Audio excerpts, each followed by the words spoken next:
Hi, I'm Herb Gross, and welcome once again to Gateways to Mathematics, where today we're going to work on Self-Test 2, Form B.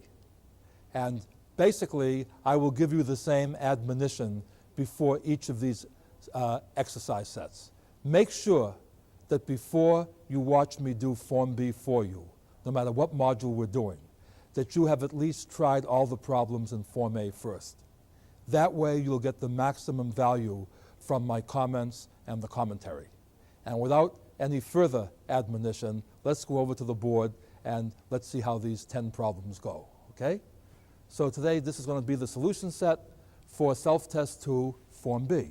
And the first problem simply says add, and they write in vertical form, 461,704, 206,813, 21,483.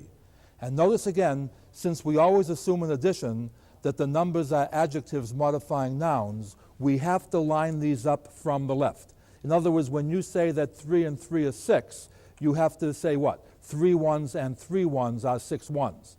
So you can't say 3 plus 1 is 4 because the 3 here is modifying ones, but the 1 here is modifying tens. So once you understand that, we just sort of whiz through this, you see. 3 and 3 is 6, plus 4 is 10. Put down the 0, carry the 1. You see we're trading in all 10 ones for 1 more 10. 8 and 1 are 9, and 1 are 10. 10 what? 10 tens, which we trade all of those in for 1 more 100. See what's happening here? When I say 4 and 8 are 12, I'm saying 400 and 800 are 1,200. See, and 7 more is 1,900. But the hundreds are being taken care of by the placeholder just by being in this column. You see, I know it's 1,900, and 1 more is 20, so I put down the 0 and carry the 2. Then 1 and 6 are 7, and 1 are 8, and 2 are 10. 10 what? 10,000s, which I trade in for 1 10,000. 2 plus 6 is 8, and 1 are 9. 9 what? 9 10,000s, just by putting this down here, and 2 plus 4 is 6.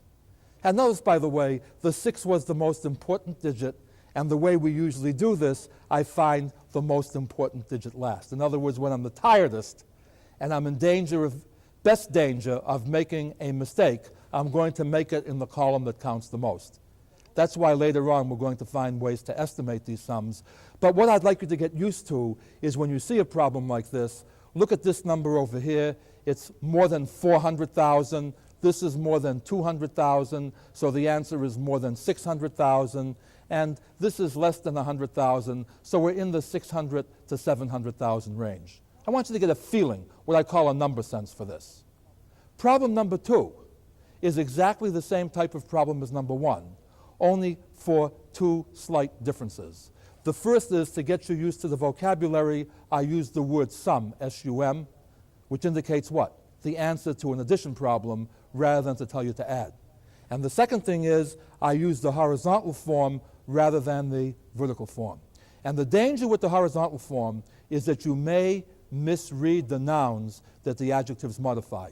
You see, if you're using a calculator later on, there's no danger writing the thing in horizontal form. Let me show you what the danger is if you try to do the problem in horizontal form and you're not careful. You say, gee, the first digit here is a 4, the first digit here is a 1, the first digit here is a 5, so I'll add the 4, the 1, and the 5 to get 10. Well, you see, 4 plus 1 plus 5 is 10, but that's only if 4, 1, and 5 are modifying the same noun. Notice that the 4 over here is in the 10,000s place. The 1 over here is in the 100,000s place. You see that? And the 5 over here is in the thousands place. You see, the 4, 1, and 5 are adjectives modifying different nouns, so we can't add them that way. So if you're not using a calculator and you don't feel like doing mental gymnastics and keeping track of the denominations, it's reasonable to rewrite the problem in the vertical form so that the like denominations line up. In other words, we write 43,234, then we write the 123,806 so that the ones are lining up. You see, once the ones are in place, every other denomination is also in place. Then we get what? The 5,082. And we say what? 4 plus 6 are 10 and 2 are 12. Put down the 2 and carry the 1. At this point, you may say to me, wait a second, last time we did the problem in vertical form, you started at the bottom and worked to the top. Well, remember, addition is commutative. The order in which you add the terms does not make a difference. It's also associative. That means if you regroup the terms, it doesn't make a difference. And if you just feel like fooling around this way, if you don't make a mistake, no matter how you permute the order here, the answer is going to be 12. See, if I say 6 plus 2 is 8 plus 4 more, the answer is still 12, isn't it? So don't worry about how you go. Just make sure you don't make mistakes in the tables. And notice that no matter how complicated these problems are, you're never adding more than a single digit at a time onto the next sum. You see what I'm doing here? See, 8 and 3 are 11. 11 plus 1, 11, 12. See, put down the 2, carry the 1. 8 and 2 are 10, and 1 more is 11. Put down the 1 and carry the 1. 5 and 3 are 8, and 3 more are 11. See, a single digit at a time. 11 plus 1 is 12.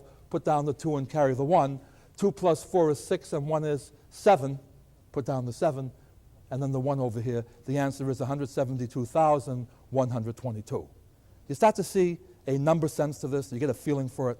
You see, it is important that you get the right answers. It's more important that you understand why it's the right answer and what it means. Okay? Now, I mentioned before that when you deal with multi-digits, you tend to do the most important digits last, and sometimes we like to get estimates. So let's review rounding off. See, problem number 3, part A says, round off 92,983,840 to the nearest thousand. Now, what does to the nearest thousand mean? It means that we want to look at this column over here, the thousands column. Well, take a look at this. You see, if you ignore the 840, you're between 92,983 and 92,984. Which multiple of 1,000 are you closer to? Well, since this digit over here is an 8, that means you're closer to the next higher multiple than to this one here. In other words, since this is more than halfway between, you change the 3 to a 4, drop everything else, and so round it off to the nearest thousand, this number would be what? 92,984,000. So you still read the 92 million part, but now what we're saying is what? If you were counting by thousands, this would be what? Between the 92,983rd thousand, 92,984,000, but closer to this one. Okay?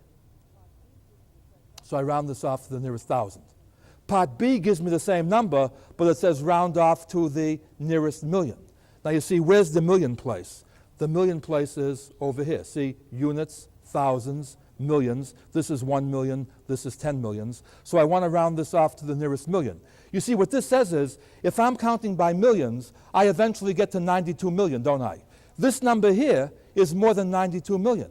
But when I'm counting by millions, the next number I come to is 93 million. 93 million is bigger than this number, so this number must be where?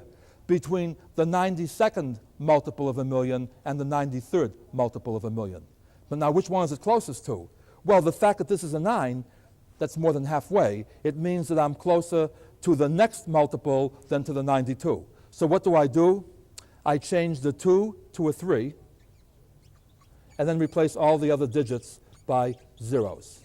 And so rounded off to the nearest million, the answer is 93 million. Notice that the answer to B and to A are different because I'm rounding off to a different noun.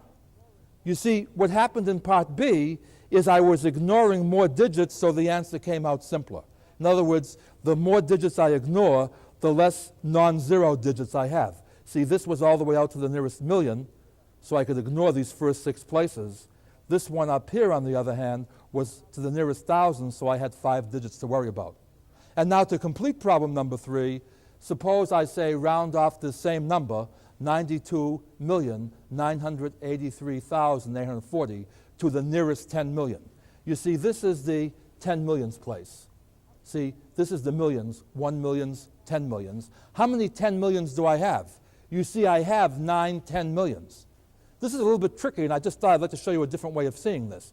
You see, when I'm counting by 10 millions, the 9th 10 million is what we call 90 million. See, 9 10 millions is 90 million. Why is that? 9 tens are 90. 10 10 millions are 100 million. You see, in place value notation, 9 10 millions would be called 90 million, and 10 10 millions would be called 100 million. But when you're counting by 10 millions, there's nothing between 90 million and 100 million.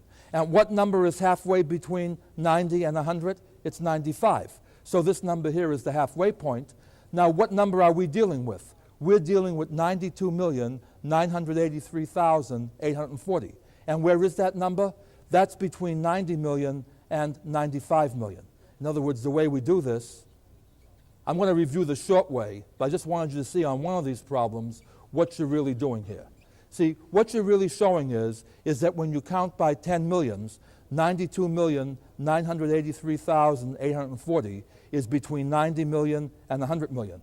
But because it's less than 95 million, that makes it closer to 90 million than to 100 million. So rounded off to the nearest 10 million, the answer is what? 90 million. Now I want to go back to the top of the board in a minute just to show you the short way of doing this, but I just want you to see what the answer is here. You see 92 is between 90 and 100, but closer to 90. 90 what? 90 million. Now you see the short way of doing this problem is you come back here, you want to round this off to the nearest 10 million, you look at the digit immediately to the right, that's less than 5, so what do? You drop all of these places and just leave the 9. You see that? Because this was less than 5, I put the 9 over here, and the other 7 digits get replaced by zeros. That's the short way, but this is the logic behind it. And now that we know how to round off, let me show you how we find estimates to an addition problem by rounding off. Let's do the next problem, problem number 4. Problem number 4 says, by rounding off each term. Remember, a term is what we call each number that's being added. By rounding off each term to the nearest 1,000, estimate the sum 56,897 plus 18,023 plus 21,989. Again, we use the vertical form if we were going to get this answer exactly correct. But now what we say is, look, if you were counting by thousands here, see, where is 56,897? If you're counting by thousands, it comes after 56,000, but before 57,000. Since this is an 8, that means you're more than halfway, so the 56,000 becomes 57,000. In other words, you're between 56,000 and 57,000, so you round that off to 57,000. And notice that I'm using the noun thousand rather than 3 zeros to emphasize that when I'm estimating this way, I'm only going to be adding 2-digit numbers, not 5-digit numbers. You see, if I'm counting by thousands, 18,023 comes between 18,000 and 19,000, but the 0 over here tells me I'm closer to 18,000, so rounded off to the nearest 1,000, 18,023 becomes 18,000. 21,989, see, that's between what? When you're counting by thousands, it's between 21 thousands and 22 thousands, but the 9 over here tells me that I'm closer to 22,000, so rounded off to the nearest 1,000, 21,989 is 22,000. Now you see what happens here. 57, 18, and 22 are adjectives modifying thousands. So I can now add this up and get what? see, 2 and 8 are 10 and 7 are 17. Put down the 7, carry the 1. 2 and 1 are 3 and 5 are 8 and 1 is 9. The answer is 97,000. And if you feel more comfortable with digits rather than with words, you simply write this as what? 97,000. And this tells me that the answer is around 97,000. Just for the heck of it, let's find the exact answer. See, 9 and 3 are 12, and 7 are 19. Put down the 9, carry the 1. 8 and 2 are 10, and 9 are 19, and 1 is 20. Put down the 0, carry the 2. 2 and 8 are 10, and 9 are 19. Put down the 9 and carry the 1. 1 and 6 are 7, and 8 are 15, and 1 is 16. Put down the 6 and carry the 1. 1 and 5 are 6. 1 is 7, and 2 are 9. The exact answer is 96,909, and my estimate was what? 97,000. Huh? Aren't you glad to know me? Neat, isn't it? By the way, we can even do better than this. See, notice that if we wanted to be even surer of what we're doing, if we didn't feel like rounding off, what are we sure of? That 56,897 is between 56,000 and 57,000. You see, 56 would be a lower bound, 57 would be an upper bound. In the same way, 18,023 has to be more than 18,000 but less than 19,000. And 21,989 is more than 21,000 but less than 22,000. Now you see I add these numbers up, I add these numbers up, and now not only do I know that the answer is around 97,000, but I also know what? It has to be more than 95,000 but less than 98,000.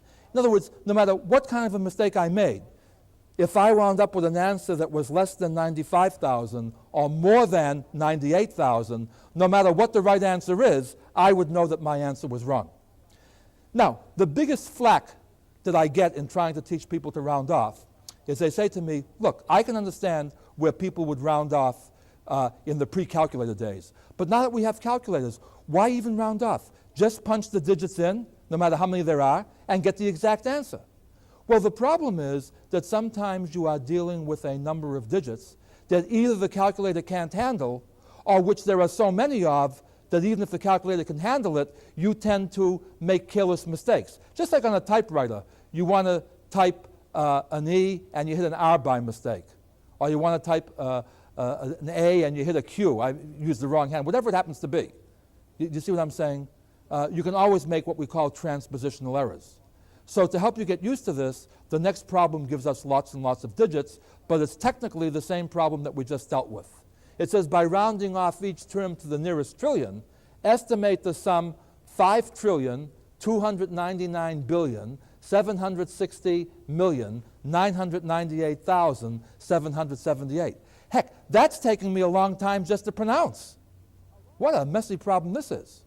But you see, a lot of times you don't care about what we call the small change, the nickels and dimes. When you're on a $1 billion contract, if you ignore a few pennies, or even a few $100s, or even a few $1,000s, there's no real harm done. What you don't want to do is to ignore $1 billion.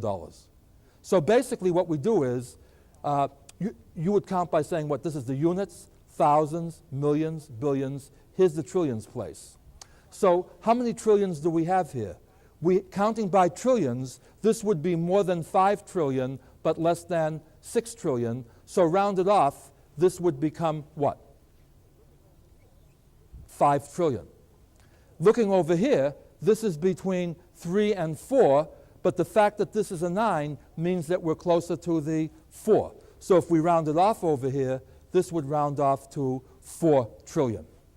See, all the trillions, see the place value? Once I've located the trillions in one of these numbers, I have them in all of these numbers. You see, counting by trillions, this number here would come up after 4 trillion, but before 5 trillion. So this is between 4 trillion and 5 trillion, but the 8 over here tells me that I'm closer to 5 trillion.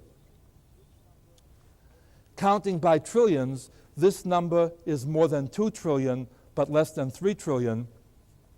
The 0 here tells me this is closer to 2 trillion. And by the way, I should warn you of this. Students a lot of times see all these 9s and 8s and say, boy, isn't that a lot? All that matters is this digit over here. You see, once this is a 0, this digit here can't do much over here.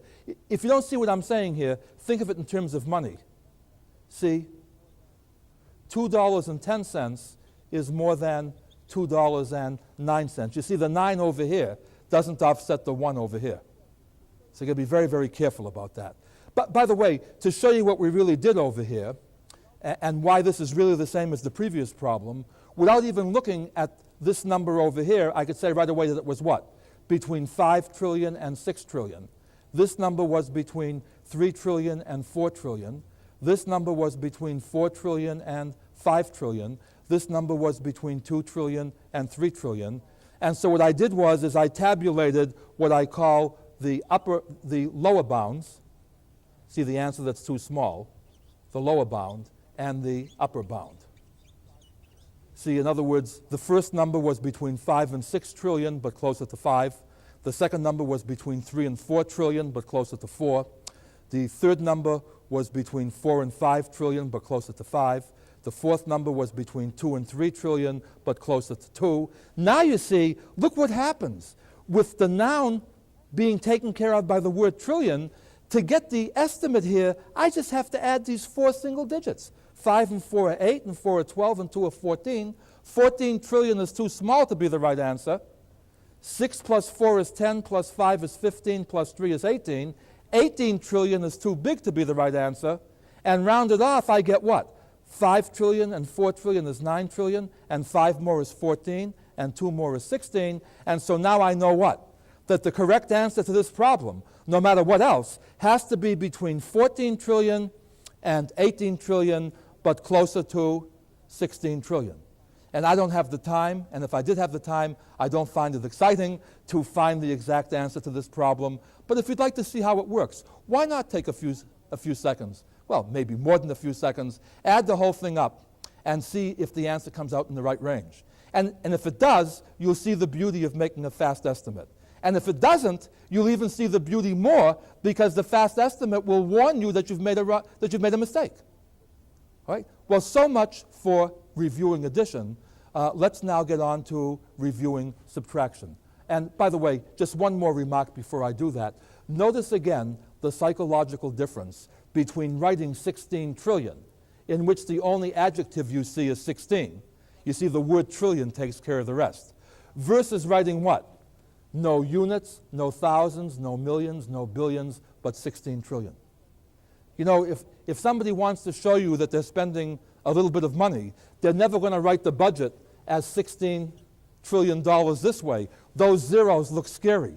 But if they write this, all you see is the 16, and all those zeros are covered up by the word trillion.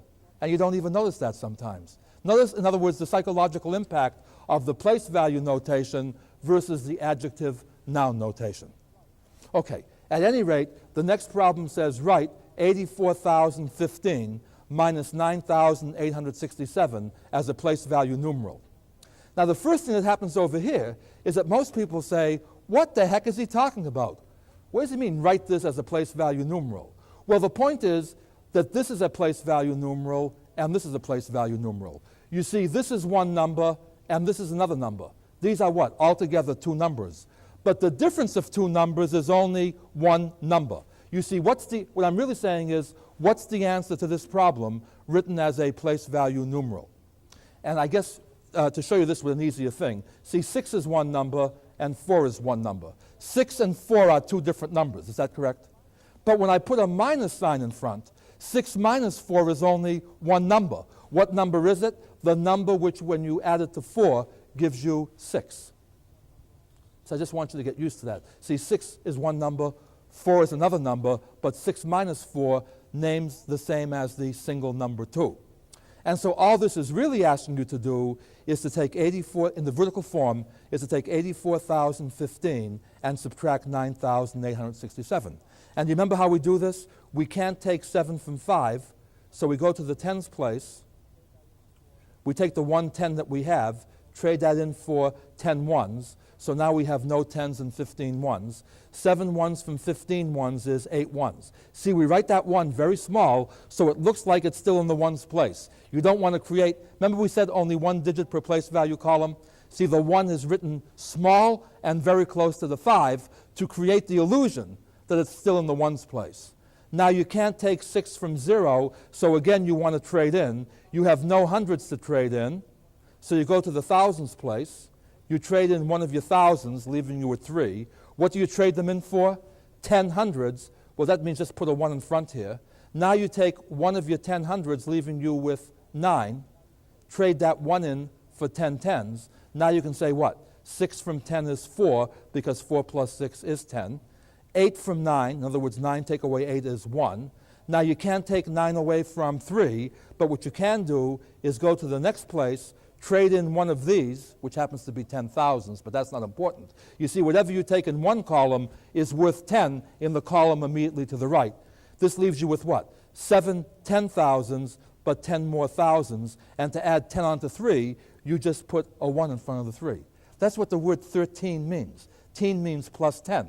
13 means 3 plus 10. 14, 4 plus 10. Just put the 1 in front. See, 9 from 13 is 4. and then you bring down the 7. You're not taking anything away from it. So the answer to this problem is 74,148. Okay? Hope you understand that okay. And by the way, I'm doing this purely mechanically on purpose to lead up to a smashing climax. You see, problem number 6, 7, and 8 are going to be a trio. And 8 is the Act 3 that I want you to really see what we're talking about here. Problem number 7 says subtract 9,867 from 84,015. This is something I will do several times in the course. I will give you the same problem with different vocabulary, just to make sure that you understand it's the same problem. See, how do you subtract 9,867 from 84,015? Well, I mean, if that's too complicated, how would you subtract 4 from 6? You'd put the 6 on top, then subtract the 4. So what you would do is what? Write the 84,015 on top. Then you would subtract what? 9,867. See, you're subtracting from. Now, once I do this, do you notice something interesting? I don't have to do any more. This is exactly what? Problem number 6. Problem number 6 said, do this problem. It's the same problem. So 6 and 7 have the same answer. Now let's look at problem number 8. Problem number 8 says, what must you add to 9,867 to get 84,015 as the sum?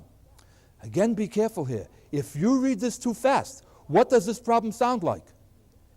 It sounds like an addition problem.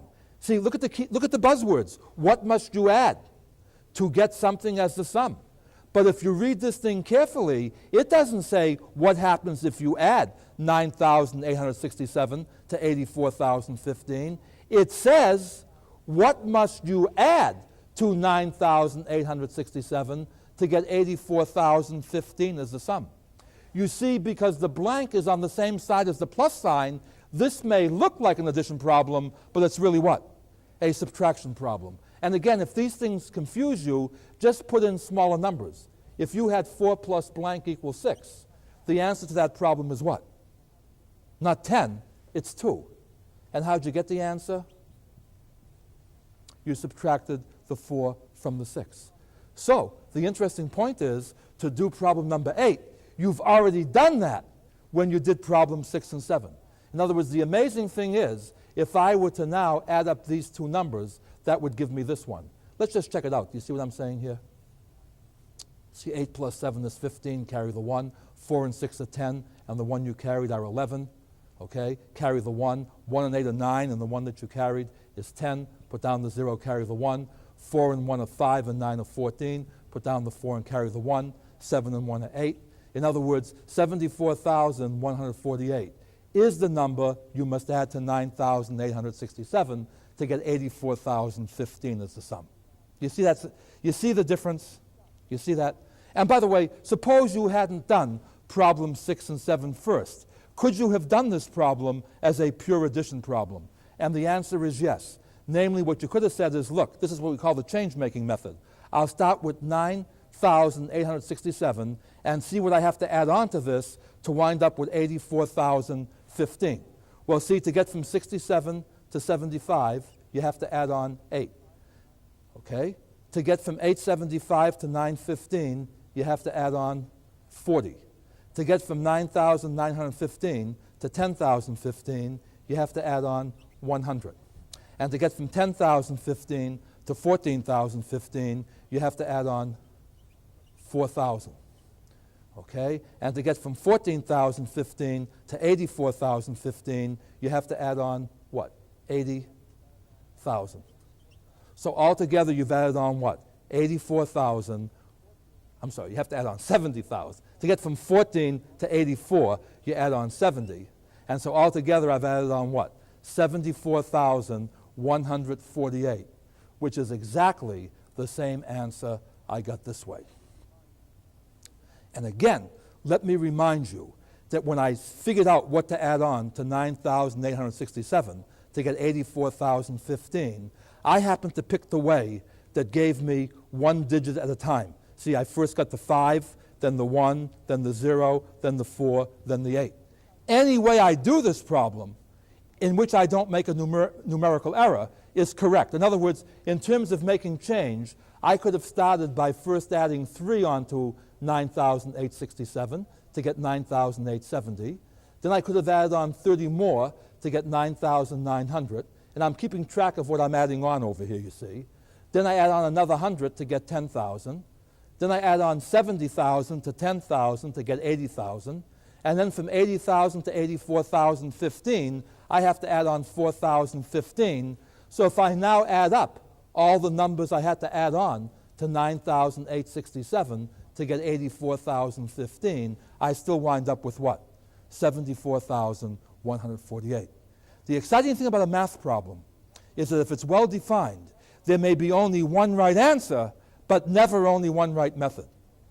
See, I'm just trying to show you typical ways of doing this. Hopefully, by my experience, I will hit on ways that make sense to you. But every so often, you will have a unique way of trying to do a problem, and while the way I do it may be right, it may not relate to the method that you want, in which case you should check with, say, a tutor, a teacher, a fellow student, and just get these things straightened out, okay? But here's the important point. If you could do problems 6 and 7, but not 8, that means you have a conceptual problem. In other words, if you can do 6 and 7, that means you know how to subtract mechanically. But if you don't know that when you say that 6 minus 4 equals 2, that 2 is the number that you have to add on to 4 to get 6, then what that means is you may be able to do subtraction, but you don't fully comprehend it. And the danger with that is if you can't comprehend it, you're going to get wrong answers to real-life problems. But we'll talk about that more a little bit later in this discussion. There's only a couple of more problems to do, and we might just as well go through them. See, I just want to introduce some new language again. Number 9 says find the difference, 90,004 minus 32,276. And whenever you see the word difference, just like sum, S-U-M, tells you it's an addition problem, difference is going to tell you that it's a subtraction problem. So we're going to actually take 32,276 away from 90,004. And here's the way we do that. I'll do it the mechanical way first, then explain to you another way of viewing borrowing, okay? See, I can't take 6 from 4, so I want to trade in. But I have nothing to trade in here. I have nothing to trade in here, nothing to trade in here, but I can take 9 of whatever this denomination is and trade that in for 10 of the next denomination. Do you see what I'm doing here? Now, given this 10, I can keep 9 of them and trade 10 of them in for 1 more of the next lower denomination. Then given 10 of these, I can trade in 1, leaving me with 9, but getting 10 of this denomination. See, now with my 10 tens, I can take 1 of those, leaving me with 9 tens, and trade those in for 10 more 1s. And now you see I'm ready to go on this. See, 6 from 14 is 8. 7 from 9 is 2. 2 from 9 is 7. 2 from 9 is 7. 3 from 8 is 5. And by the way, if you don't understand whether you made a mistake here or not, what's the quick check? Add these 2 numbers and make sure that you get this one. Remember, the answer to this problem is what? The number that you must add to 32,276 to get 90,004 as the answer. And you see, what we really did with this was we started out with what? A 9 in the 10,000s place and a 4 in the 1s place. See, I don't need the zeros here because the denominations are visible, but I can put them in if I want to. And you see, what I did is I took 1 of my 10,000s, leaving me with 8 of them, and traded those in for 10,000s. Then I took 1 of the thousands, leaving me with 9 of them, and traded those in for 10 hundreds. Then I took 1 of my hundreds, leaving me with 9 of them. I traded those in for 10 of these. Then I took 1 of these and traded it in for 10 ones. So all I did is in effect, I rewrote 90,004 as 80,000 plus 9,000 plus 900 plus 90 plus 14. Then you see, when I subtract 32,276, I never have to take away more than what I have, you see. 6 from 14 is 8, 7 from 9 is 2, 2 from 9 is 7, 2 from 9 is 7, 3 from 8 is 5. And you'll notice that what I did here is simply elongating what I did over here. Okay, Now, we showed that when you wanted to add several numbers, you only had to add two at a time, because by the commutative and associate properties, you could then combine more than two numbers at a time. We also mentioned that subtraction doesn't work this way. In fact, before I get to problem number 10, let me just write down a footnote over here, I guess. Let's see how I can do this. Let me just write over here for a second, and then we'll go back up to the top. Suppose I write down 9 minus 3 minus 1. See, look at that. There are two ways to group this. I can say first subtract 3 from 9. See, 9 minus 3, take away 1. And remember, in mathematics, everything inside parentheses is one number. See, so 9 minus 3 is 6. 6 minus 1 is 5. But I could also have read it as 9 minus 3 minus 1. You see, if I erase the parentheses in both of these problems, don't they both look like 9 minus 3 minus 1? But now you see, since everything inside parentheses is one number, I perform 3 minus 1 first. That's 2. 9 take away 2 is 7. In other words, the answer to this problem depends on how the numbers are grouped. You've got to use the grouping symbols here. And all I do in problem number 10 is I give you the same principle, but to disguise it and elevate it a little bit more, I put in slightly bigger numbers. You see, problem number 10a says, find the value of 8,256 minus 3,768. Then I pause. You see the voice inflection problem, minus 1,273. You see this says, first of all, subtract the 3,768 from 8,256. And that's what I do over here. And leaving out the details, I subtract 3,768 from 8,256. I'm going to get what? 4,488. And we'll just leave the details to you. I think that part's easy enough at this stage. The important point is what? That just stands for the 4,488 just stands for what's in parentheses. What's the next step? The next step says take what was in the parentheses, namely 4,488, and then do what? Subtract 1,273. And if I subtract 1,273 from 4,488, I get what? 3,215. That's an easy one. See, 3 from 8 is 5, 7 from 8 is 1, 2 from 4 is 2, 1 from 4 is 3. So that's the answer to part A. Now look at part B. Part B and part A look exactly the same if you erase the parentheses. See, without the parentheses, both A and B look like 8,256 minus 3,768 minus 1,273. But see, everything in parentheses is one number. So now we have to use the voice inflection principle. Now what we say is take 8,256 and subtract 3,768 minus 1,273. See, I'm treating this as if it was just one number. You see, now to do what's in the parentheses first, what am I going to do? I'm going to start with 3,768 and subtract 1,273.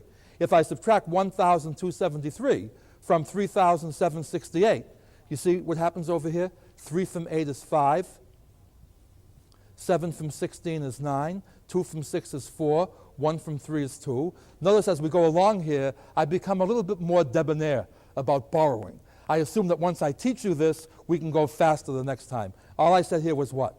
Trade in one of your hundreds, leaving you with 6 hundreds, then add 10 tens onto the 6 tens to get 16 tens. Anyway, getting back to our immediate problem, all that part shows me is that the part inside the parentheses is 2,495. Now what does the problem say? The problem really says find the value of 8,256 minus 2,495. So now I take the 8,256 and subtract 2,495. See, 5 from 6 is 1, 9 from 5 I can't take, so I borrow, 9 from 15 is 6, 7 from 1 I can't take, so I borrow again, 4 from 11 is 7, 2 from 7 is 5. So now the answer to part B is 5,761. And what was the answer to part A? 3,215. And you see, just by changing the grouping, the whole meaning of the answer changed. And you say, well, who cares? Why would you want to know how to group? let me conclude today's lesson by showing you two, well, in quotation marks at least, practical applications. Let me show you two different real-life situations, one of which would be solved by doing the arithmetic problem in Part A, and the other of which would have been solved by doing the arithmetic problem in Part B. Here's Part A. I tell you that you have $8,256. Let's say that's your business budget. Now, from that budget, you spend $3,768. After you've spent that, you now spend another $1,273. 10A says you have $3,215 left. In other words, how would you solve this problem? You had $8,256. You spent $3,768. So I would first subtract the $3,768 from the $8,256 to tell me how much money I have left. Whatever that sum is, you see, I first subtract this from this. This is now one number. And from that, I now subtract the $1,273 to find out how much money I have left. That would be like a bank withdrawal type of thing. You have so many dollars in the bank, you withdraw part of it, then you withdraw another part, so you subtract what? Sequentially. The first number minus the second, then you subtract the third from that answer. Now, let me give you a completely different problem. Watch how different problem B is from problem A. Remember what problem A was now. You had what? $8,256. You spent $3,768. Then you spent another $1,273. Problem B says you have saved up $3,768 towards a goal of $8,256. Maybe you're going to buy a car for $8,256, and you've saved up $3,768. All of a sudden, there's a crisis. And from that $3,768, you have to pay your parking tickets, $1,273. Now, you see what's happening now. Where is that $1,273 coming from? It's coming from what you already saved. You're spending part of what you saved. I have to subtract the $1,273 from the $3,768. That's the money that I have left. Now, that amount gets subtracted from $8,256 to tell me how much money I still have to raise to buy my car. You see, the answer to Part B, namely $5,761, in this case dollars, is the amount I still need to reach the goal of buying the car. Now, here's what I'm driving at. First of all, if you can't subtract, we have a problem. If you can subtract, but you can't distinguish 10A from 10B, we also have a problem. And if you can distinguish 10A from 10B, but you can't do application A and application B because you're afraid of word problems, what's the sense of knowing how to subtract? But you see, for the first 8 modules of this course, our format is going to be to make sure you understand the computational techniques. I will explain you both the skills and the logic behind it. I will throw in just enough practical applications so that you can see that it's working. Then the last third of our course, namely modules 9, 10, 11, and 12, will be devoted exclusively to showing how you take arithmetic and apply it to solving problems in the real world, which, when all is said and done, is why 98% of all people who take mathematics want to take mathematics. And what you're going to see as we go along is don't get impatient. Don't say, my golly, we're just working with addition and subtraction of whole numbers. We are going to proceed one step at a time. And by the time we finish our 12 modules, you'll be doing some very sophisticated problems in which, if I'm successful, you'll never have noticed that we did more than one small step at a time. At any rate, that's enough, I think, for this exercise set. Next lecture will be on Module 3, which is called multiplication and factoring of whole numbers. Until that time, take it easy, stay young, study hard. I'll look forward to seeing you again real soon.